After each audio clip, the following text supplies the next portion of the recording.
ഇന്ന് കർക്കിടകം 1, രാമായണ മാസം ആരംഭം. കൊല്ലവർഷത്തിൻ്റെ അവസാന മാസമാണ് കർക്കിടകം. മഴയും മഴക്കാറും ഇരുട്ടിലേക്ക് പ്രകൃതിയെ വലിച്ചെറിയുന്ന ഒരു കാലഘട്ടം. ഈ മാസത്തിന് പഞ്ഞക്കർക്കിടകമെന്നും പറയുന്നു. ദേവന്മാരുടെ രാത്രിയായ ദക്ഷിണായണകാലം ആരംഭിക്കുന്നത് കർക്കിടകത്തിലാണ്.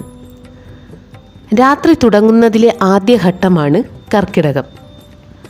അതുകൊണ്ട് ഇതിനെ ദേവസന്ധ്യയെന്നും വിശേഷിപ്പിക്കാം.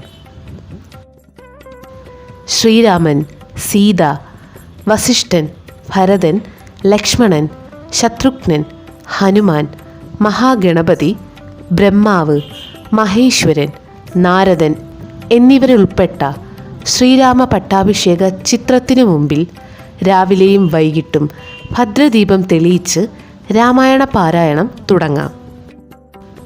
രാമായണ മാസം 2 നേരവും കുളിച്ച് ശുദ്ധമായി ക്ഷേത്ര ദർശനം നടത്തുന്നത് ഉത്തമമാണ്. വാത്മീകി മഹർഷി രാമായണം എഴുതിയ ശേഷം ലവകുശന്മാരെ കൊണ്ടാണ് ആദ്യം പാടിപ്പിച്ചത്. ഇതൊരു കർക്കിടക മാസത്തിലായിരുന്നു. കർക്കിടക മാസം പൊതുവെ നിഷ്ക്രിയതയും അസ്വസ്ഥതയും സൃഷ്ടിക്കുന്നതാണ്. ഇതിൽ നിന്നുള്ള മോചനത്തിന് പൂർവ്വസ്വരൂപികളായ ആചാര്യന്മാർ നൽകിയ ഉപായമാണ് രാമായണ പാരായണവും മറ്റനുഷ്ഠാനങ്ങളും. കാലപുരുഷൻ്റെ മനസ്സാണ് കർക്കിടകം.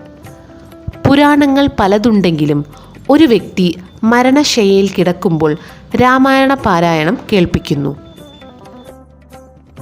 കർക്കിട രാവുകളും പകലുകളും രാമായണ മുഖരിതമാകുന്നത് നമ്മുടെ സംസ്കാരത്തിൻ്റെ ഭാഗമായി കഴിഞ്ഞു. കർക്കിടക മാസത്തെ വറുതിയുടെ കറുത്ത കാലമെന്നാണ് സാധാരണ പറയാറുള്ളത്.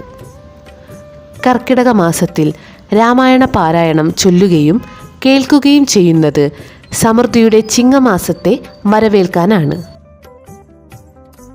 ഈ